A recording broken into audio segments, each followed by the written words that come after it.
irgendwie kommen wir gar nicht weiter. Also ich bin schon ziemlich genervt. Hallo und willkommen zu unserem neuen Vlog. Wir sind zurzeit in Prag und nutzen die Zeit, um ein paar Dinge auszubessern an unserem Van. Wir haben ja vor ein paar Wochen schon mal darüber gesprochen, was uns hier so gefällt, aber eben auch nicht so gefällt.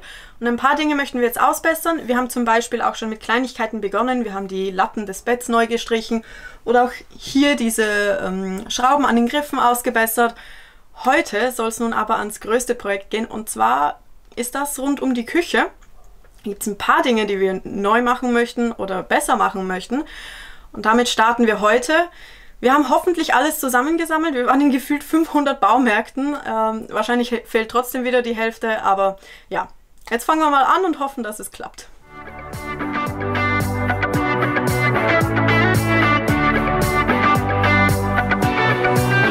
Während Jesse hier noch fleißig am Abmessen ist, entferne ich die Zierleiste, die hinter der Küche ist. Ja, hinter der Küche wird auch noch was Neues kommen. Was das genau ist, zeigen wir euch gleich. Ja, wir legen jetzt einfach mal los und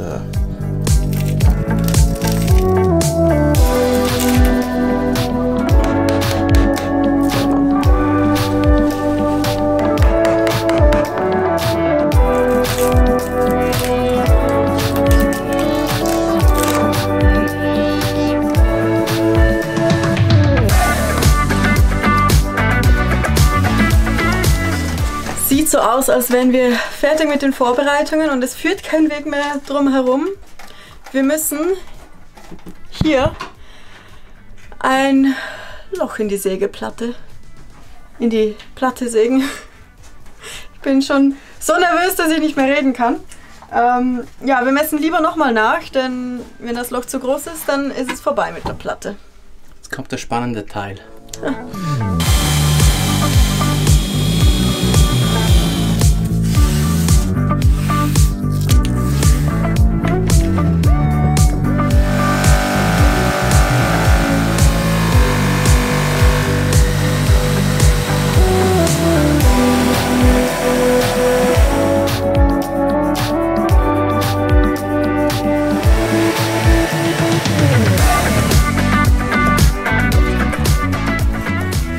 Ja, jetzt nehmen wir mal den Herd, legen ihn mal rein und schauen, ob er reinpasst. Ich hoffe es mal. Ich auch.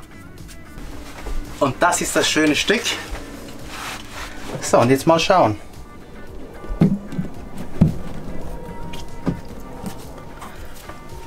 Passt perfekt rein. Habe ich gut ausgemessen? Super. Während Jesse hier hinter mir noch am Schleifen ist, möchte ich noch etwas Zusätzliches bauen. Und zwar, wir wollen oberhalb des Herdes noch eine Holzabdeckung bauen, denn irgendwie fehlt jetzt dieser Platz, wenn wir den Herd eingebaut haben. Und mit dieser Holzkonstruktion, die ich hier jetzt dann bauen werde, erweitern wir quasi ja, den Platz, den wir durch den Herd verlieren. Ich hoffe, es ist verständlich und sonst seht ihr es gleich.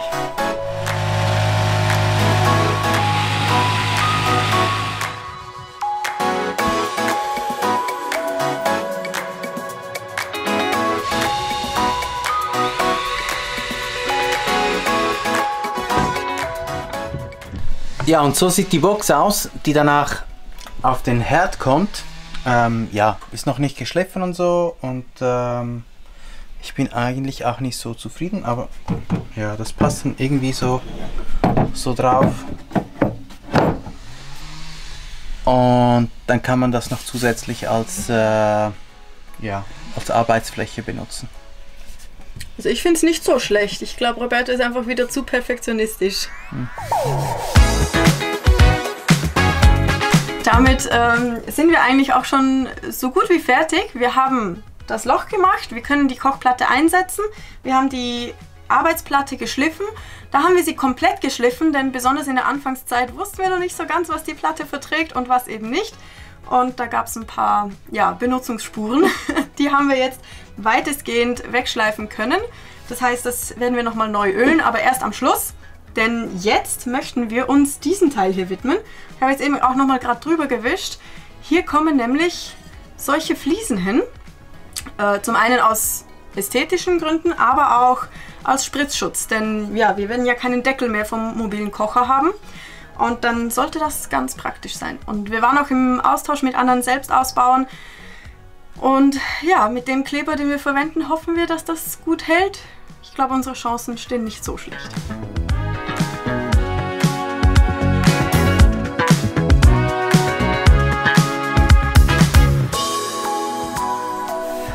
Das ist richtig anstrengend. Und diese Presse hier ist ein richtiges Müllstück. Ah.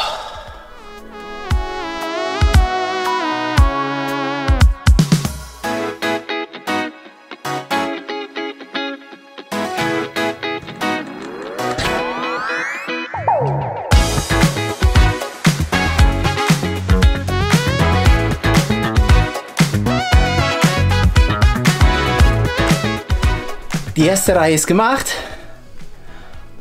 War eine ziemlich anstrengende Arbeit. Aber es sieht eigentlich ziemlich gut aus. Also, was meinst du? Es hält auch relativ gut. Also dafür, dass es auch ein bisschen so geneigt ist. Die bewegen sich keinen Millimeter jetzt schon. Ja. Wir lassen es jetzt mal trocknen über Nacht, bevor wir jetzt noch die zweite Reihe machen. Und ja, dann sehen wir uns morgen wieder. Guten Morgen. Ja, die erste Reihe hat über Nacht getrocknet und ich habe schon ein bisschen dran rumgezogen und es hält bombenfest. Also ich denke, das wird sich auch während der Fahrt nicht lösen. Auch sonst wird es sicherlich gut halten. Wir werden jetzt die zweite Reihe kleben. Es wird hier ein bisschen tricky werden an diesen Stellen hier, vor allem mit den Kanten. Aber wir haben da einen super Dremel und das sollte eigentlich funktionieren. Wir sind schon ziemlich gespannt. Und ja, ich würde sagen, wir legen jetzt mal los und schauen, wie das rauskommt.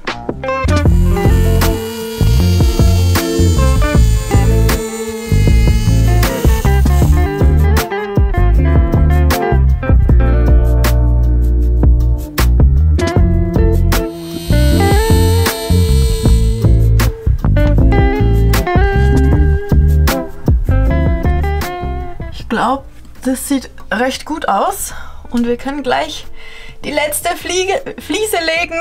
Fliege lesen. Oh Gott, oh, das ist so eine Zangengeburt, wirklich. Das ist so anstrengend, aber es wird schön aussehen. Sieht richtig gut aus. Also wir lassen jetzt das mal über Nacht trocknen und ja, morgen werden wir die Fugen füllen.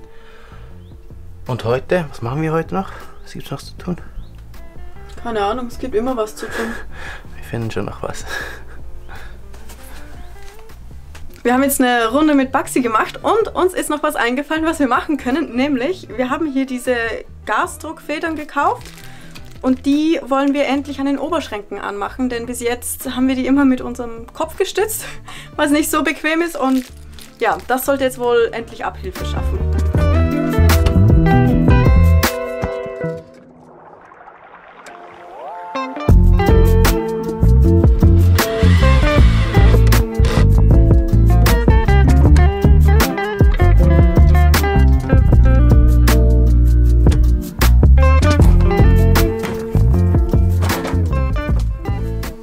Macht richtig Spaß. Und ja, ich glaube, damit sind wir auch schon fertig. Ich freue mich gerade riesig, dass wir das so gut hingekriegt haben. Ich glaube, wir räumen heute auch schon auf. Wir haben einfach noch eine Pendenz und das ist halt, ja, wir wissen immer noch nicht, was wir mit den Fliesen machen, beziehungsweise wie wir die Fugen machen wollen. Schwarz oder weiß? Wir können uns irgendwie nicht entscheiden. Und ja, wir posten das jetzt auch auf Instagram. Da fragen wir die Community mal sehen, was sie so meinen. Vielleicht hilft uns das bei der Entscheidung. Und damit auch ein Hinweis, falls ihr noch nicht auf Instagram seid. Ja, folgt uns doch dort auch. Dann könnt ihr auch ein bisschen direkter mit uns immer dabei sein. Denn ja, auf YouTube seht ihr immer nur das Endresultat. Und so könnt ihr uns vielleicht auch mal helfen. Ja, jetzt gehen wir aber erstmal in den Baumarkt und kaufen noch was wir natürlich vergessen haben. Und dann sehen wir uns morgen wieder.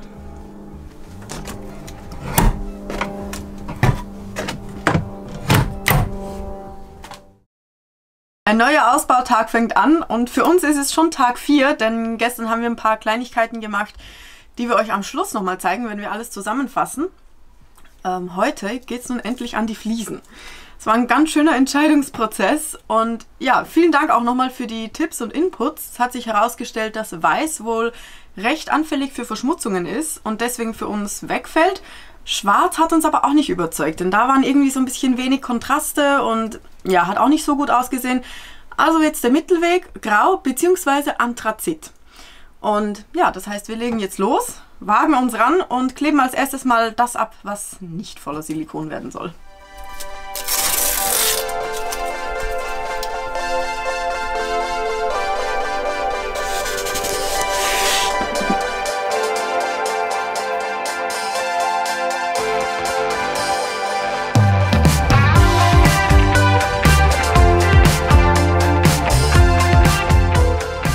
Ich hoffe, dass das Grau eine gute Entscheidung war.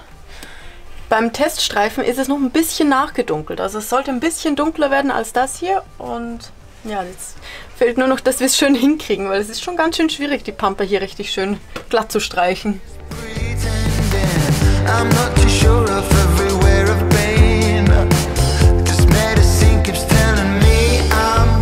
Also ich finde, es sieht nicht so schlecht aus. Ist zwar ein richtiges Massaker, aber das kann man ja danach abziehen.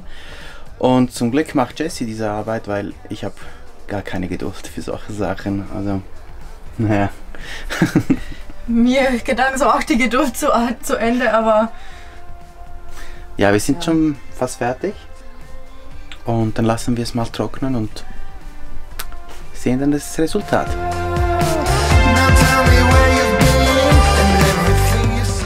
Die Fliesen konnten in der Zwischenzeit trocknen, doch bevor wir da hinten weitermachen, geht es da oben los, denn wir wollen hinter der Verkleidung, also hier hinten, Vorhänge montieren.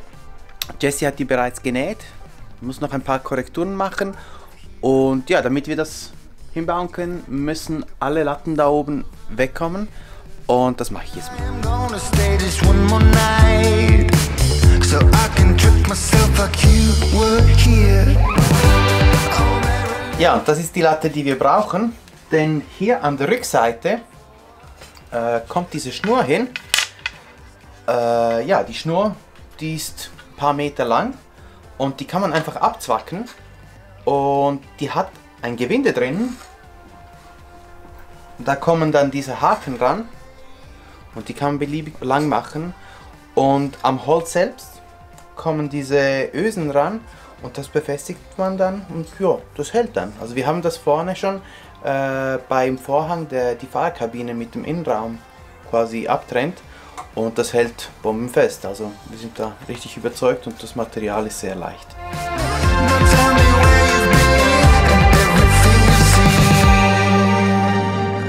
Ja, so einfach geht das und wir verlinken euch alle Sachen unten in der Beschreibung. Jo, jetzt montieren wir das wieder ran, machen das gleiche noch auf der anderen Seite und dann sind wir damit auch schon fertig.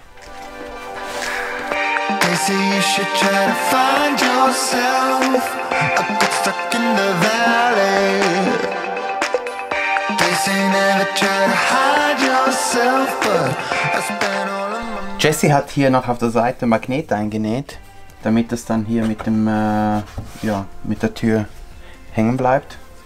Ja, sieht man das rüber.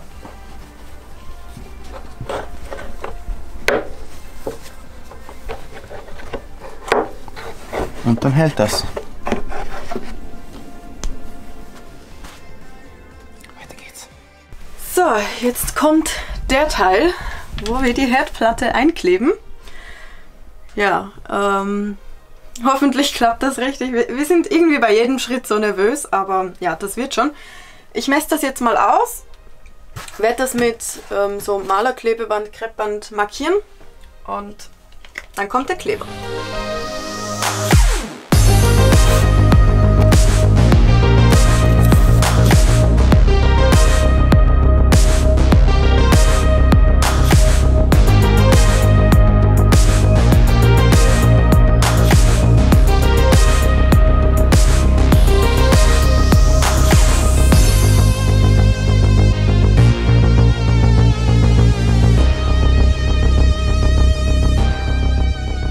auch wieder so eine Sisyphus-Arbeit, die gar nichts für mich ist, aber Jessie liebt es. Also von dem her ergänzen wir uns ziemlich gut. Ich liebe es vor allem, wenn es am Schluss so perfekt ist. Das finde ich so befriedigend. Ja, für die Platte haben wir auch wieder mal diesen Mammutkleber genommen. Der ist hitzebeständig und klebt ziemlich gut. Mal schauen, wie das dann ist. Es ist ein neuer Tag und die Küchenplatte bzw. der Kleber konnte gut aushärten. Wir haben es auch getestet. Wenn wir dran rütteln, dann rüttelt es den ganzen Bus durch. Und ja, ich würde sagen, allgemein kommt die Küche richtig schön. Also auch die Fliesen mit dem Anthrazit, mit den Fugen, war, glaube ich, die richtige Entscheidung. Und ja, jetzt fehlt eine Sache, eine größere Sache. Und zwar müssen wir die Arbeitsplatte endlich ölen, damit sie wieder widerstandsfähig wird. Und das heißt mal wieder abkleben. Und danach sind wir soweit fertig, dass wir wieder den Wasserhahn dran tun können und die Küche wieder einsatzbereit ist. Man sieht richtig, wie satt die Farbe wieder wird. Es ist was komplett anderes. Das Holz ist wieder so schön warm und ja, verspürt wieder diesen schönen Vibe.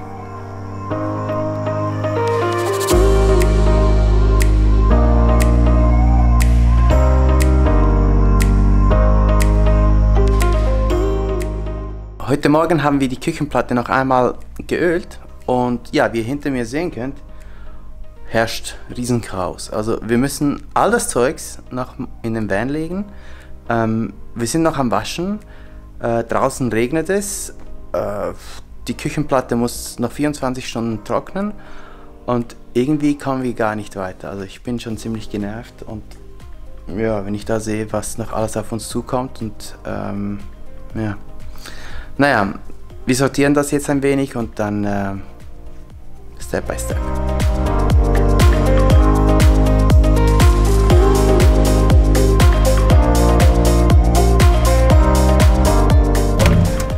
So,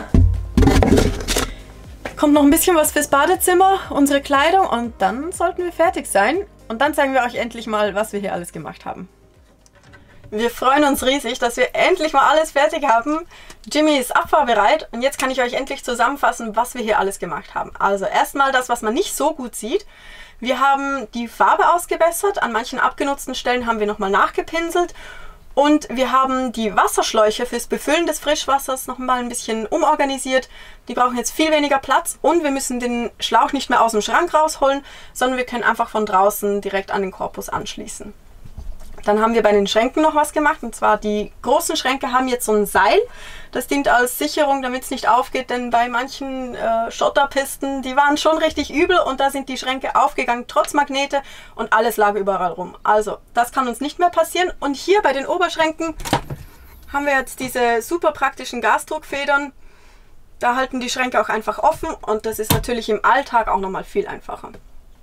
Im Heck haben wir neue Vorhänge für die Heckfenster, aus optischen Gründen, aber natürlich auch als Sichtschutz, also ist das auch nochmal viel angenehmer. Und wir haben ein Moskitonetz für die Hecktüre, also wir können hinten offen lassen jetzt. Und dann haben wir noch eine Sache gemacht, und zwar haben wir unser Duschpodest an die Schrankwand angemacht. Das hatten wir immer im Keller verstaut und es war zu mühsam, das rauszuholen, als dass wir es genutzt hätten. Somit haben wir es immer gleich zur Hand und können es auch wirklich beim Duschen draußen verwenden. Und dann natürlich das Größte war die Küche. Und ich wette, viele von euch fragen sich, wie schwer ist denn das? Besonders mit den Fliesen. Tja, diese Fliesen wiegen, wir haben es ausgemessen oder nachgewogen, wiegen 3,6 Kilo. Also wirklich sehr wenig. Wenn man dann noch dazu rechnet, dass der Herd zwar 8 Kilo wiegt, aber der vorherige mobile Herd war genauso schwer, dann kommt es ja aufs Gleiche raus. Und das Loch, das wir ausgesägt haben, das sind 1,1 Kilo weniger. Also kommt die ganze Küche so gerade mal 2,5 Kilo schwerer als vorhin. Also wirklich vernachlässigbar und für uns definitiv eine gute Entscheidung. So, damit sind wir jetzt durch. Wir sehen uns im nächsten Vlog und zwar in einem neuen Land. Wo das ist, verraten wir noch nicht, aber wir werden wieder weiterreisen. Wir freuen uns schon riesig und wir freuen uns natürlich, wenn ihr auch dabei seid. Drum abonniert euch den Kanal, falls ihr das noch nicht gemacht habt und lasst uns ein Like da, falls euch unser Jimmy 2.0 gefällt. bis bald. Zusammenfassen, was wir hier eigentlich alles gemacht haben. Maxi, komm her. Sorry, der ist so lustig.